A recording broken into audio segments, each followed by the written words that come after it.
وأحسن منك لم تر قط عيني وأجمل منك لم تلد النساء خلقت مبرأ من كل عيب خلقت مبرأ من كل عيب كأنك قد خلقت كما تشاء.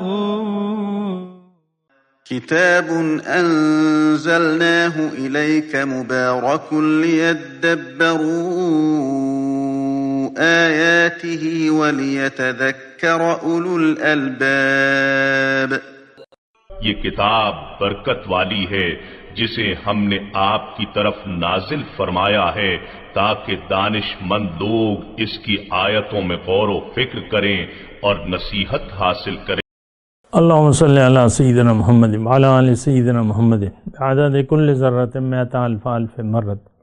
سامعین و ناظرین کرام، السلام علیکم ورحمۃ اللہ وبرکاتہ. سامعین کرام، سورہ شعراء آیت نمبر 208 سے 213، سبق کا نمبر ہے 1739. آج کا موضوع، کیا ہم اللہ تعالیٰ کو اپنا معبود حقیقی بنانے کے لیے تیار نہیں ہیں؟ اس کے ساتھ آج کے سبق کا آغاز کرتے ہیں. سب سے پہلے گزشتہ سبق کا اعادہ ہوگا. اعوذ باللہ من الشیطان الرجیم. پناہ مانگتا ہوں میں اللہ کی شیطان مردود سے. بسم اللہ الرحمن الرحیم. شروع اللہ کے نام سے جو بڑا مہربان نہایت رحم والا ہے. وَإِنَّهُ لَتَنزِيلُ رَبِّ الْعَالَمِينَ.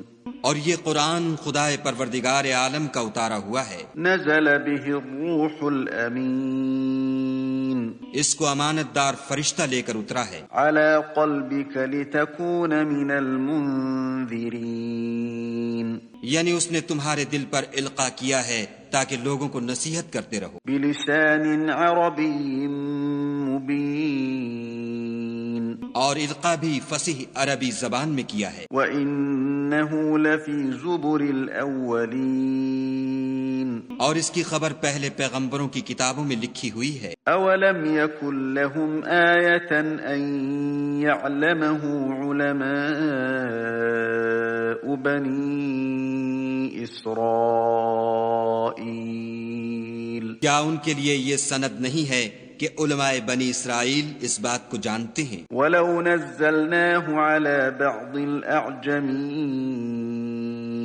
اور اگر ہم اس کو کسی غیر اہل زبان پر اتارتے فَقَرَأَهُ عَلَيْهِمْ مَا كَانُوا بِهِ مُؤْمِنِينَ. اور وہ اسے ان لوگوں کو پڑھ کر سناتا تو یہ اسے کبھی نہ مانتے. كَذَلِكَ سَلَكْنَاهُ فِي قُلُوبِ الْمُجْرِمِينَ.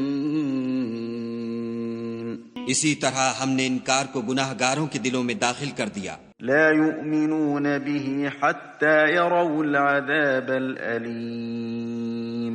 وہ جب تک درد دینے والا عذاب نہ دیکھ لیں اس کو نہیں مانیں گے. فَيَأْتِيَهُم بَغْتَةً وَهُمْ لَا يَشْعُرُونَ. وہ ان پر ناگہاں آواقع ہوگا اور انہیں خبر بھی نہ ہوگی. فَيَقُولُوا هَلْ نَحْنُ مُنظَرُونَ. اس وقت کہیں گے کیا ہمیں مہلت ملے گی؟ أَفَبِعَذَابِنَا يَسْتَعْجِلُونَ. تو کیا یہ ہمارے عذاب کو جلدی طلب کر رہے ہیں؟ أَفَرَأَيْتَ إِن مَّتَّعْنَاهُمْ سِنِينَ. بھلا دیکھو تو اگر ہم ان کو برسوں فائدے دیتے رہیں. ثُمَّ جَاءَهُم مَّا كَانُوا يُوعَدُونَ. پھر ان پر وہ عذاب آواقع ہو جس کا ان سے وعدہ کیا جاتا ہے. مَا أَغْنَىٰ عَنْهُم مَّا كَانُوا يُمَتَّعُونَ. تو جو فائدے یہ اٹھاتے رہے ان کے کس کام آئیں گے؟ سامعین اکرام، سورہ شورا آیت نمبر 208. وما اہلکنا من قریۃ الا لہا منذرون. اور ہم نے کوئی بستی ایسی ہلاک نہیں کی جس کے لیے ڈرانے والے نہ آئے ہوں، ذکرہ نصیحت دینے کے لیے، وما کننا ظالمین اور ہم ظالم نہیں تھے۔ ایک بات نوٹ کر لیں سامنے کا، انسان کو اللہ تعالیٰ نے بامقصد بنایا ہے، اپنے لیے پیدا کیا ہے، آخرت کا کامیابی اس کا مدعا ہے۔ انسان کے لیے دنیا کی زندگی ایک امتحان ہے، اور اللہ تعالیٰ جیسے کہ سورہ ملک میں ہے نا کہ خلق الموت والحیات لیبلوکم ایکم احسن عملا، اللہ تعالیٰ نے موت اور زندگی پیدا کی ہے تاکہ وہ دیکھے کہ تم میں سے کون اچھا عمل کرتا ہے۔ اب اچھا عمل کیا ہے اور کیوں ہے، یہ بات نوٹ کر لیں۔ دیکھیں، انسان بغیر کسی مقصد کے کام نہیں کرتا۔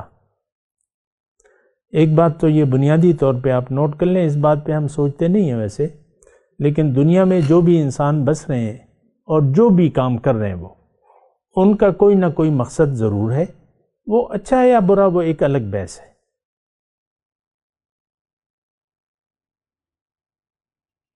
میں دوبارہ یہ جملہ کہتا ہوں، بڑا اہم جملہ ہے۔ دنیا میں جتنے بھی 7-8 ارب جو بھی لوگ ہیں، یہ سب بامقصد زندگی گزار رہے ہیں، اچھی یا بری وہ ایک الگ بات ہے، لیکن بامقصد ہے زندگی۔ انسان بامقصد جی ہی نہیں سکتا، نہ خود بے مقصد کام کرتا ہے، نہ دوسروں کو کرتا دیکھ سکتا ہے۔ مثال کے طور پہ، ویسی مثال دے رہا ہوں، یہ بات صاف ہے، صحیح ہے، سیدھی ہے، لیکن وہ کیا کریں کہ ہماری عقل پہ تو پتھر پڑے ہوئے ہیں، زنگ لگا ہوا ہے، تو ہم تو سوچتے سمجھتے نہیں ہیں۔ ایک انسان مثال کے طور پہ آپ کا بھائی ہے، وہ 10 قدم آگے چلتا ہے، 10 قدم پیچھے چلتا ہے، اس نے ایک کام کے لیے جانا ہے، لیکن وہ کچھ دور جا کے پھر واپس لوٹتا ہے، پھر جاتا ہے، پھر واپس لوٹتا ہے، تو کوئی بھی اسے کہے گا کہ بھئی تم کیا کر رہے ہو، 10 قدم آگے جاتے ہو، 10 قدم پیچھے آتے ہو۔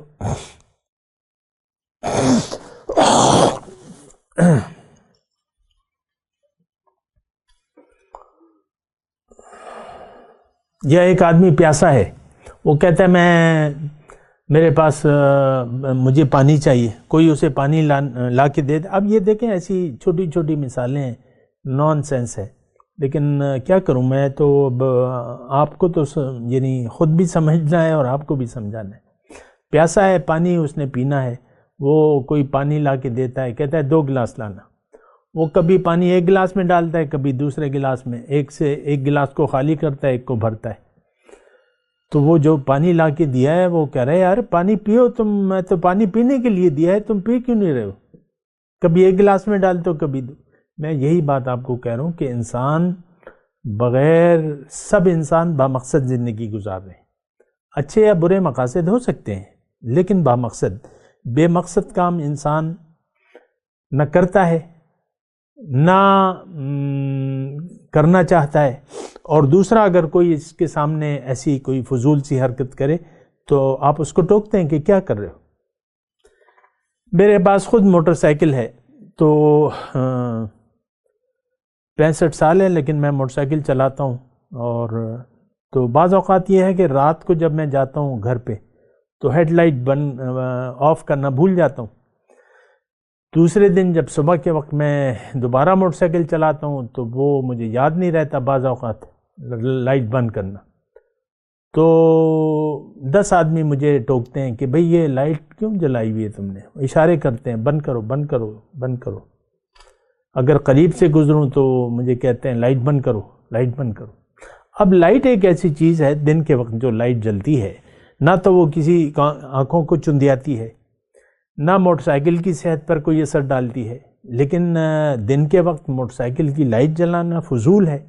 تو کوئی بھی شخص، کوئی بھی بے وقوف آدمی بھی مجھے کہتا ہے کہ یار لائٹ بند کر دو لائٹ بند کر دو لائٹ بند کر دو، اس سے نقصان کچھ بھی نہیں ہو رہا، نہ کسی کی آنکھ چندیا رہی ہے۔ مثال کے طور پہ دن کا وقت ہے، سورج نکلا ہوا ہے، وہ تو ہلکی سی مدھم لائٹ ہوتی ہے، لیکن ہیڈ لائٹ جلی ہوئی ہے دن کے وقت، تو یہ میں انسان کی فطرت بیان کر رہا ہوں آپ کو کہ وہ ایسا کام نہیں کر سکتا. دیکھیں بے وقوف مت بنے آپ. زندگی یعنی فضول مقاصد کے لیے نہ گزاریں. انسان، اب یہ جو جملہ کہہ رہا ہوں یہ اہم ہے، انسان کو اللہ تعالیٰ نے آخرت کی کامیابی کے لیے بنایا ہے. آخرت کی کامیابی اس کی تفصیل ہے میں نے آپ کو کی ہوئی ہے. انسان کو زندگی گزارنی ہے آخرت کی مقصد، آخرت کی کامیابی کے لیے، اور اس کے لیے پھر طریقہ کار ہے. اگر یہ آخرت کی کامیابی کو زندگی کا مقصد نہیں بناتا تو یہ فیل ہے، اور یہ اب قابل سزا ہے، یہ قابل ہلاکت ہے. دیکھیں تمام پیغمبر، ابھی پیغمبروں کے حال بیان ہوئے ہیں. سورت کے اختتامی مراحل کی طرف ہم بڑھیں اللہ تعالیٰ کی توفیق سے. تو ہم نے ابھی واقعات پڑھے 7-8 قوموں کے واقعات، اور قوم سمود تھی. سارے پیغمبر، مجمل جملہ کہہ رہا ہوں یعنی خلاصہ، سارے پیغمبر آئے، لوگوں کو ان کی زندگی کا مقصد بتایا اور طریقہ کار بتایا. فاتقوا اللہ واتیعون، اللہ کو منزل بنا کے اللہ کا تقوی اختیار کرو اور میری اطاعت شروع کر دو. مقصود اور طریقہ، یہ سارے پیغمبروں کی یہی بات تھی. تو اب جس نے وہ بات نہ مانی اللہ تعالیٰ نے ان کو تباہ کر دیا. ابھی ہم پڑھ کے آئے ہیں. کیا ہم کوئی الگ مخلوق ہیں؟ یعنی اس سے سبق لینا چاہیے. اللہ تعالیٰ نے یعنی انسان کو پیدا کیا، اگر وہ اپنا مقصد تخلیق پورا نہ کرے وہ پھر قابل عذاب ہو جاتا ہے.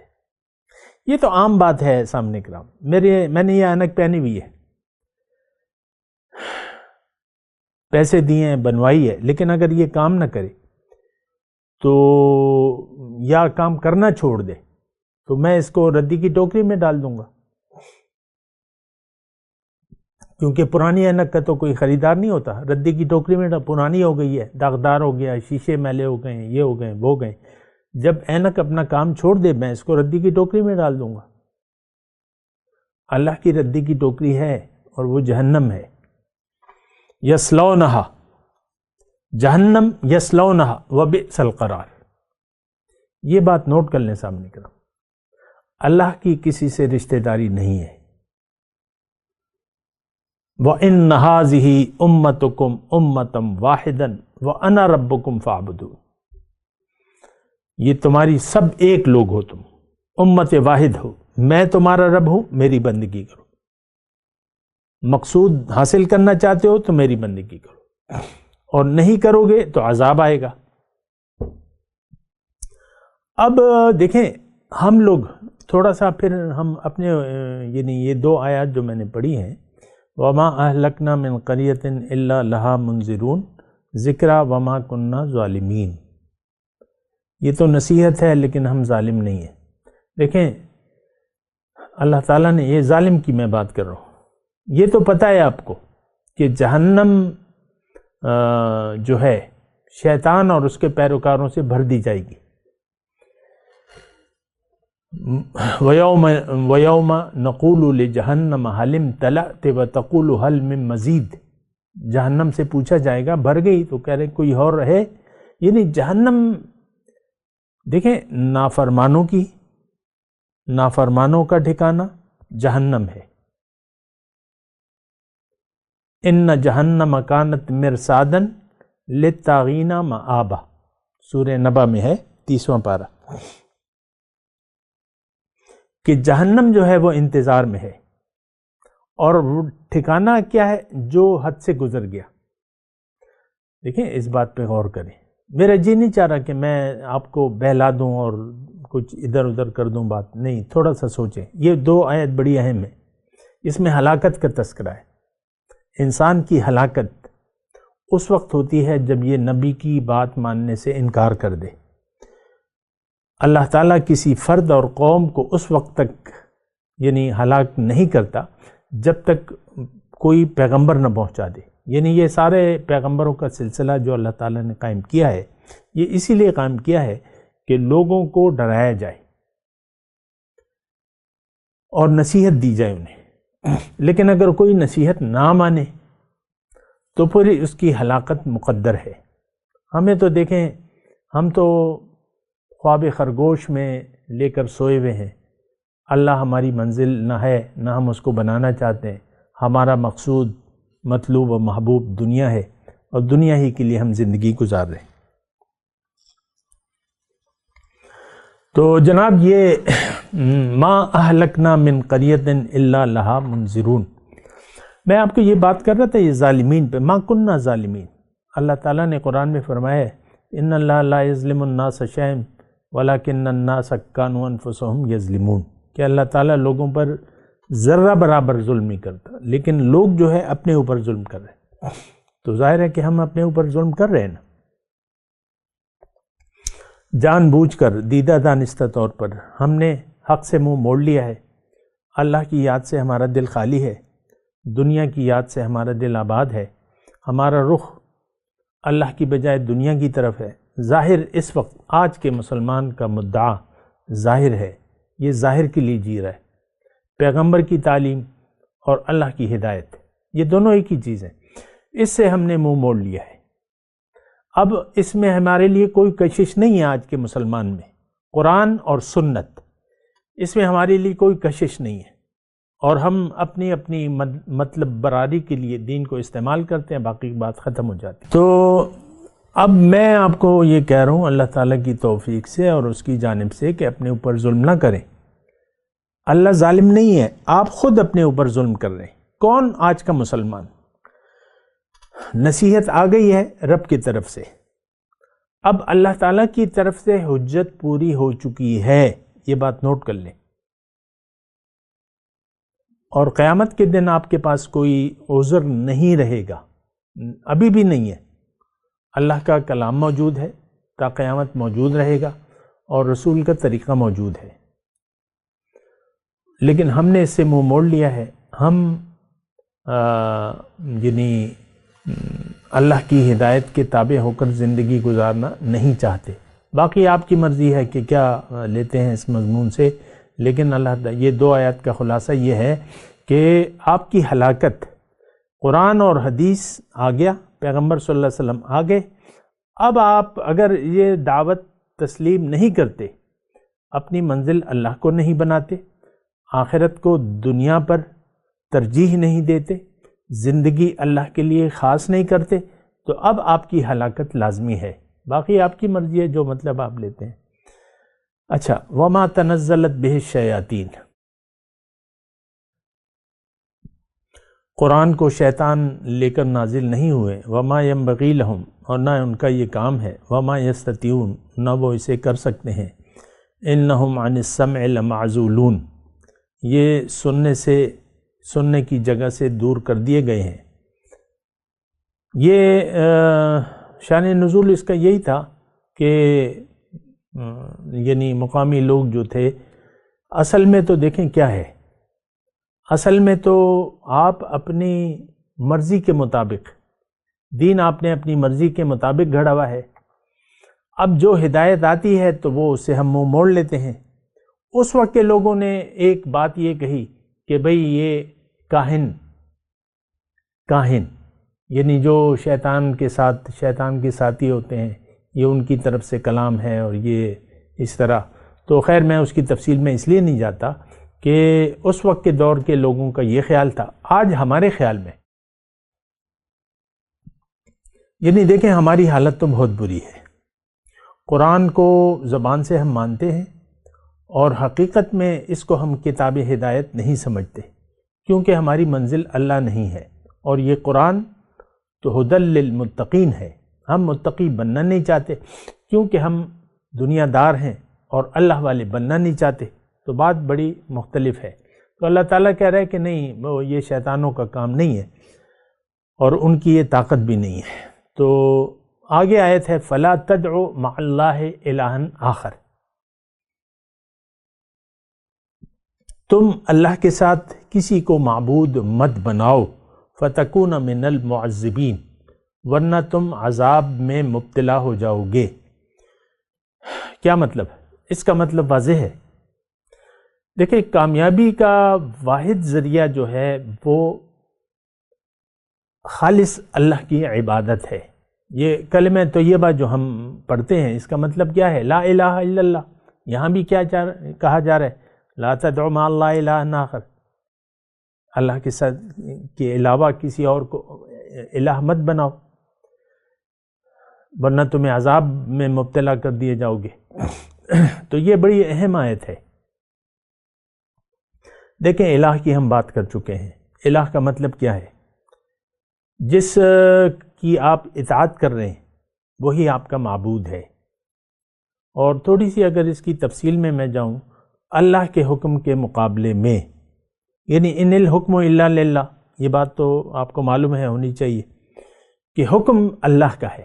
ان الحکم الا للہ، امر اللہ تعبدوا الا ایاہ، اس کا حکم یہ ہے، ہمارا اس نے یہ حکم دیا ہے کہ اس کے علاوہ کسی کی بات نہ مانو۔ کیا مطلب؟ کسی اور کی ہدایت کے مطابق زندگی مت گزارو۔ فَإِمَّا يَأْتِيَنَّكُم مِّنِّي هُدًى فَمَن تَبِعَ هُدَايَ فَلَا خَوْفٌ عَلَيْهِمْ وَلَا هُمْ يَحْزَنُونَ۔ تو یعنی کیا مطلب اس کا؟ اس کا مطلب واضح ہے کہ دیکھیں، دو چیزیں ہیں، یا تو آپ اپنی مرضی سے زندگی گزاریں گے اور نفس آپ کا الہ ہوگا۔ یہ بات نوٹ کر لیں۔ دیکھیں، الہن کا لفظ ہے نا، پکارنے کا لفظ ہے۔ ہماری پکار دنیا کی ہے، ہم دنیا کو پکار رہے ہیں، اللہ کو بھول کے دنیا کو پکار رہے ہیں اور دنیا ہی کی سن رہے ہیں۔ اگر اللہ آپ کی منزل ہوتی تو آپ اللہ کی مانتے اور اللہ کی مرضی سے زندگی گزارتے۔ ہم آج کا مسلمان، مرد ہو یا عورت، وہ اللہ کی مرضی زندگی گزارنے کے لیے تیار نہیں ہے، اپنی مرضی سے زندگی گزار رہے ہیں۔ یہ بات تو بڑی واضح ہے، اس میں کوئی دلائل کی ضرورت بھی نہیں ہے۔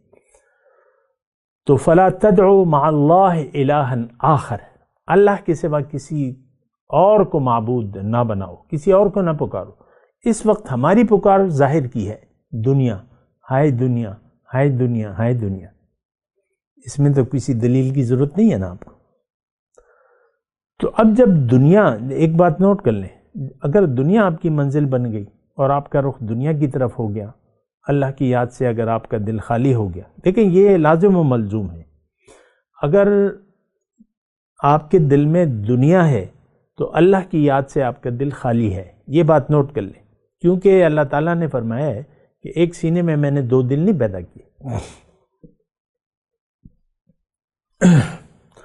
اللہ کی اس وقت اللہ ہماری منزل نہیں ہے، اس وقت دنیا ہماری منزل ہے۔ ہم دنیا کو پکار رہے ہیں، دنیا کی سن رہے ہیں، دنیا والوں کی سن رہے ہیں، اللہ کی پکار سے ہم غافل ہیں، اللہ کو نہیں پکار رہے، یعنی اللہ کے حکم کے مطابق زندگی نہیں گزار رہے۔ ٹھیک ہے، معنی کو سمجھے نا۔ تو اگر جو بھی اللہ کو بھلا کر غیر کی آواز سنتا ہے، وہ غیر میں آپ کا نفس بھی ہو سکتا ہے، نفس ہے، شیطان ہے، طاغوتی قوتیں ہیں، معاشرہ ہے، بھائی بہن، بیوی، شوہر، بیٹا، یہ سب ہو سکتے ہیں۔ اگر یہ آپ کو اپنی طرف بلائیں، اگر دنیا آپ کو اپنی طرف بلا رہی ہے، آپ اس کو دیکھ بھی رہے ہیں، اس کی سن بھی رہے ہیں، دیکھ بھی رہے ہیں، آپ کو بڑی چمکدار لگ رہی ہو، تو آپ نے اس کی پکار کا جواب دیا ہے، آپ نے زندگی اس کے لیے وقف کر دی ہے، اور اللہ کی یاد سے آپ کا دل غافل ہے، اللہ آپ کا معبود نہیں ہے۔ یہ واضح اور کھلی بات ہے۔ تو اب عذاب ہمارے لیے لازمی ہے، فَتَكُونَ مِنَ الْمُعَذِّبِينَ۔ دیکھیں بہت واضح آیت ہے، وَلَا تَدْعُ مَعَ اللَّهِ فَلَا تَدْعُ مَعَ اللَّهِ إِلَٰهًا آخَرَ۔ اے انسان، اللہ کے سوا کسی دوسرے کو معبود، کسی دوسرے کو نہ پکارو، الہًا آخر، دوسرے کو معبود نہ بناؤ۔ ہمارے تو معبود، محبوب و مطلوب بہت ہیں۔ تو بہرحال اچھا، تو یہاں تک ہے آج کا سبق، یہیں تک ہے، آیت نمبر 213 تک۔ تو سبق بالکل واضح ہے، باقی آپ کی مرضی ہے۔ میں تلاوت کرتا ہوں، میرے ساتھ دہرائیے۔ اعوذ باللہ من الشیطان الرجیم، بسم اللہ الرحمن الرحیم۔ وما اہلکنا من قریۃ الا لہا منذرون ذکرا وما کننا ظالمین وما تنزلت بہ الشیاطین وما ینبغی لہم وما یستطیعون انہم عن السمع لمعزولون فلا تدع مع اللہ الہا آخر فتکون من معذبین۔ اب ان آیت کی تلاوت اور ترجمہ۔ اعوذ باللہ من الشیطان الرجیم۔ پناہ مانگتا ہوں میں اللہ کی شیطان مردود سے۔ بسم اللہ الرحمن الرحیم۔ شروع اللہ کے نام سے جو بڑا مہربان نہایت رحم والا ہے۔ وما اہلکنا من قریۃ الا لها منذرون۔ اور ہم نے کوئی بستی ہلاک نہیں کی مگر اس کے لیے نصیحت کرنے والے پہلے بھیج دیتے تھے۔ ذکرا وما کننا ظالمین۔ تاکہ نصیحت کر دیں اور ہم ظالم نہیں ہیں۔ وما تنزلت به الشیاطین۔ اور اس قرآن کو شیطان لے کر نازل نہیں ہوئے۔ وما ينبغي لهم وما يستطيعون۔ یہ کام نہ تو ان کو سزاوار ہے اور نہ وہ اس کی طاقت رکھتے ہیں۔ انہم عن السمع لمعزولون۔ وہ آسمانی باتوں کے سننے کے مقامات سے الگ کر دیے گئے ہیں۔ فلا تدع مع اللہ الہا آخر فتکون من المعذبین۔ تو خدا کے سوا کسی اور معبود کو مت پکارنا ورنہ تم کو عذاب دیا جائے گا۔ اس کے ساتھ ہی آج کے درس کا وقت اختتام کو پہنچا۔ اگلے درس میں انشاءاللہ پھر ملاقات ہوگی۔ وآخر دعوانا ان الحمدللہ رب العالمین۔ والسلام علیکم ورحمۃ اللہ وبرکاتہ۔ مولاي صل وسلم دائما ابدا على حبيبك خير الخلق كلهم